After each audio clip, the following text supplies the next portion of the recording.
How to choose the best cross-country airplane for you, and not by marketing instead of freedom. Most people ask, what's the best airplane? That's the wrong question. The right question sounds different. Which airplane will let me fly the way I actually want, without limits, without stress, and without constant compromises? Because an airplane can be beautiful, expensive, legendary, and still be a terrible tool for real travel. You want an airplane for travel. Fast, far, comfortable, safe. But how do you choose the right one when there are hundreds of models on the market? Cirrus, Diamond, ANG, RV10, Sling, Piper, Tecnam, Cessna. Everyone says they're the best. Today, I'll show you an honest way to choose, based on 10 criteria that truly matter. First, let's cut out what doesn't work. 2 seats and 6 seats. Why 2 seats are an instant no. 2-seat airplanes are awesome. Seriously. They're fun, efficient, simple. But they're not cross-country. Cross-country means flying far, with stuff, without constantly thinking, will this be enough? I can't take that, it won't fit. We need to pack as little as possible.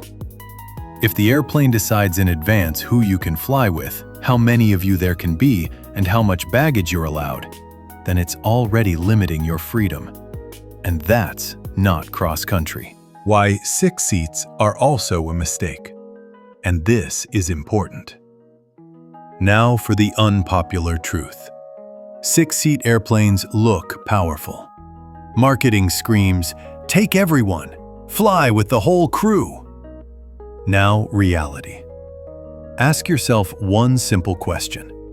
When was the last time you flew 6 adults, plus luggage, plus full fuel? The answer is never. Not because you didn't want to, because physically, it's basically impossible. The reality of 6-seat airplanes. Let's take a typical example. The Piper M350. Beautiful. Heavy. Expensive. About $2 million. Empty weight, 1,383 kilograms.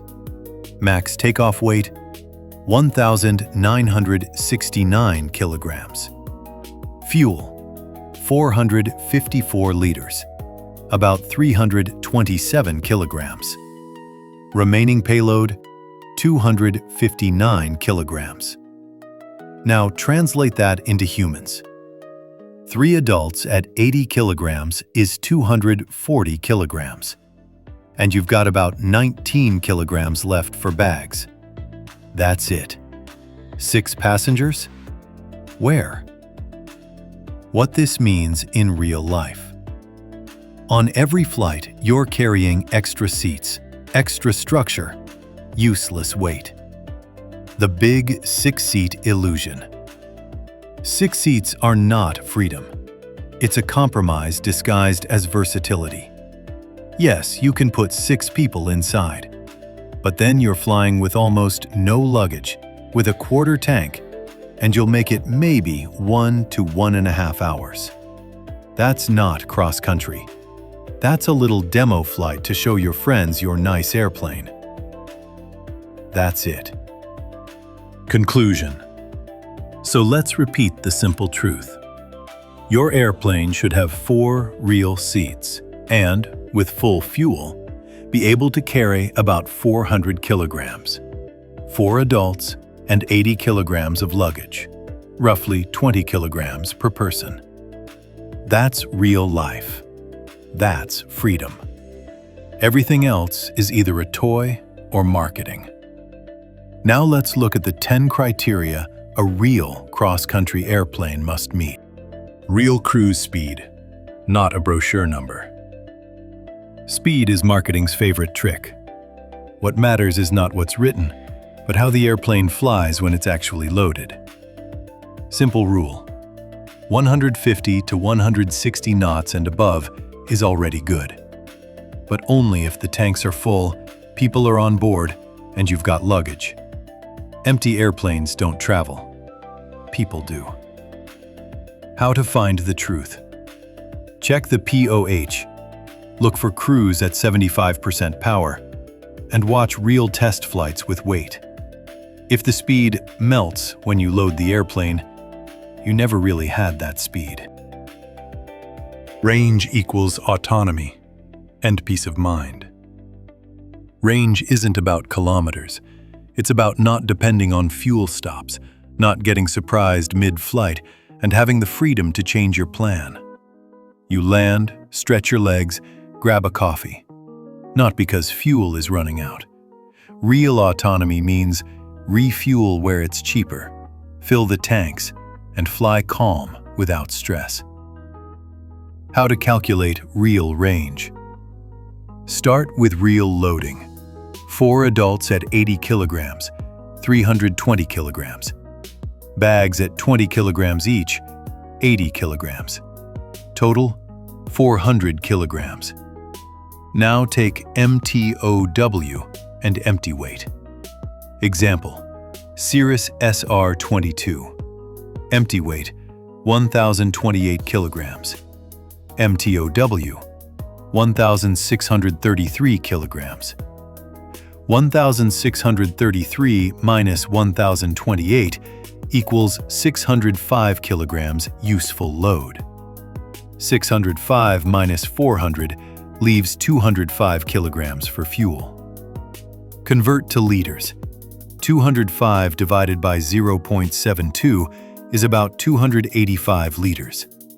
Subtract reserve, 50 liters. You have 235 liters usable. Divide by burn, 65 liters per hour. You get about 3.5 hours. Multiply by cruise speed, 180 knots. That's about 648 nautical miles. That's reality, not the 1,021 nautical miles written on the website. Look for real autonomy of at least 1,000 nautical miles, not on paper, in real life, with 4 adults, luggage, and fuel reserve. Because that removes stress, removes fuel anxiety, and gives you psychological freedom. Always calculate yourself. Don't trust brochures. It's simple. Comfort is not luxury. It's the ability to fly. Aviation is painfully behind reality. Today, even small cars try to feel roomy. Comfort is standard. But in aviation, we still have airplanes costing $1.5 to $2 million with cabin widths of 110 to 120 centimeters, where 2 adults up front are literally bumping shoulders. Like a classic Citroën 2CV from the 1950s. Is that normal? For that money? Good news. This is changing. New airplanes are appearing where cabin volume and ergonomics actually matter. For example, ANG is 15 to 20 centimeters wider than its competitors. Comfort isn't just leather seats. It's being able to fly 3 to 4 hours and not feel destroyed. We'll come back to this at the end. Useful load, the most honest number. Manufacturers often play games. They hide things, don't explain the truth, and show ideal numbers. Here's how to calculate it yourself. Take max takeoff weight. Subtract empty weight. Subtract full fuel. Subtract your weight, your partner, your friends. Then look at what's left for bags. Most of the time, the answer is nothing. And that has nothing to do with the brochure. A Freedom airplane needs at least 400 kilograms of useful load with full fuel. Always calculate it yourself. Safety for everyone, not just the pilot.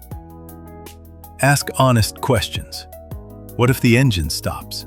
What if the pilot loses consciousness? What about the passengers? You need answers in advance. So you look for things like a parachute, auto landing or emergency descent capability, approach speed, aerodynamics, and how well the airplane can glide without the engine. A certificate won't save you. A system will. And also think, can your airplane be upgraded in the future? Short runways equal real freedom. If you're already investing money, time, and effort into an airplane as a lifestyle tool, it must be versatile. Beyond business trips and normal sightseeing flights, there's also nature, fishing, beautiful places, camping, and small airfields near all that. An airplane should expand your map, not shrink it. If your airplane can take off and land on 300 to 400 meter runways, that's a huge plus for real travel. Landing speed means fatigue and mistakes. After a long flight, you've got fatigue, weather, pressure.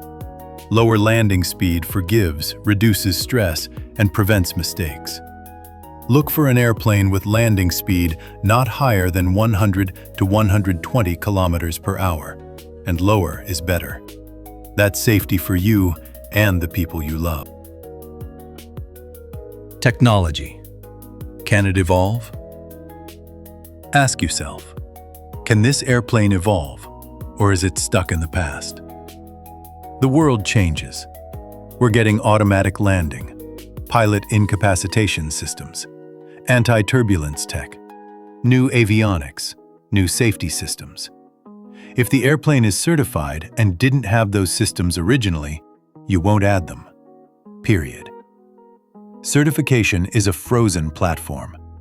So maybe experimental, cheaper, more modern, more flexible, upgradable is not a risk, but a smart choice. Economics. Will you fly it or just show it? Cost per hour decides everything. If the burn is like a car and fuel is accessible, you'll fly every week. Spending $200 to fly 1,000 kilometers for dinner isn't a problem. But if it burns 65 liters per hour and avgas is 3.5 euros per liter, one weekend is 1,200 to 1,500 euros just in fuel. You won't do that weekly for fun. That's when you stop using the airplane and start showing it. Price. New versus used. The biggest mistake. When you buy an old airplane, you're buying flying archaeology. You don't know if the logbook is honest, who flew it and how it was repaired, what broke last time, and how serious it was. What you do get for sure: corrosion, metal fatigue, electronics from another era. And the worst part is downtime. You bought an airplane to fly, but it sits, waiting for maintenance, waiting for parts, waiting until you get tired. A new airplane is different. 0 cycles, clean history, clear remaining life, modern materials, predictable maintenance, and the main thing, control. You know exactly what each hour costs, and you know it won't ask you for just a little more money right before your vacation.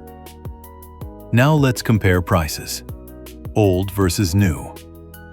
A new experimental kit airplane is about 390 to 400,000 euros. That's Sling ANG RV10 Velocity XL. Now open controller. For the same money, you get a Cirrus SR22 that's 15 years old, a Bonanza that's 20 plus years old, a Cessna that's ancient. Old avionics, unclear history, high maintenance. Every flight feels like a lottery. But you can make that number even cheaper. On average, a pilot flies 100 to 200 hours per year. The rest of the time, the airplane sits. That's bad for airplanes. Example: a fully equipped ANG costs about 390,000 euros. If you buy it as a 5-owner club, the cost per person is only 78,000 euros. The airplane flies regularly, doesn't rot. You still get your 100 to 200 hours a year. Your cost is about 78,000 euros, cheaper than a Mercedes E-Class. But the difference is massive. A car goes 120 kilometers per hour. An airplane goes 3 times faster. Fuel per distance is about 10 liters per 100 kilometers. And you're not on a road. You're above everything. One last question. If you had to choose one airplane that gives you everything, which one would it be? Earlier, we compared 10 modern cross-country airplanes using these 10 real criteria. The winner in 9 of them was ANG, the undisputed leader. The link to that video is in the description. Yes, an airplane is a luxury, but not for the neighbors. Luxury is doing more, seeing more, deciding for yourself where you'll be tomorrow.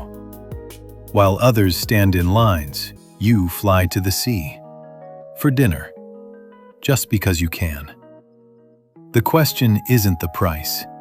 The question is, are you living or just commuting? If you want the airplane that makes this possible, you already know its name. ANG. Reserve yours.